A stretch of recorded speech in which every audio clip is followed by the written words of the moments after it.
পবিত্র কুরআনে আল্লাহ পাক বলেন, হে যাহারা ঈমান আনিয়াছ, যদি তোমরা আল্লাহকে সাহায্য করো তাহা হইলে তিনিও তোমাদিগকে সাহায্য করিবেন এবং তোমাদের পাগুলিকে সুদীয় করিয়া দিবেন। সূরা মুহাম্মদ আয়াত ৮। এই আয়াতে আল্লাহ পাকের পক্ষ থেকে সাহায্য লাভের নিয়মটি বলে দেয়া হয়েছে।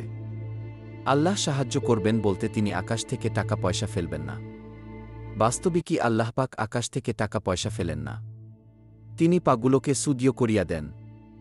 যে পায়ের দ্বারা মানুষ টাকা পয়সা সহ প্রয়োজনীয় সকল কিছু অর্জন করে। এখানে পা বলতে শুধু পা নয়, বরং মানুষের উপার্জনের পথে এমন সকল অবলম্বন যা সুদীয় হওয়ার সাথে তাদের ক্রম উন্নতি সম্পর্কিত।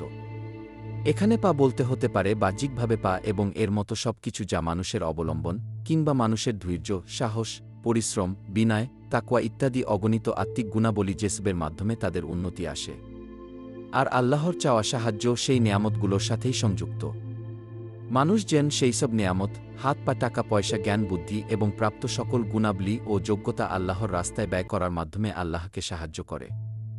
আল্লাহর ইচ্ছা, উদ্দেশ্য বা মিশনে সাহায্যকারী হয়। তবে আল্লাহ পাক তাদের পাসমূহকে দেয়া নেয়ার সম্পর্কের মতোই ক্রমান্বয়ে সুদীয় করিয়া দিবেন, যাতে করে তারা আরও দৃঢ় পদক্ষেপে সামনে এগিয়ে যেতে পারে।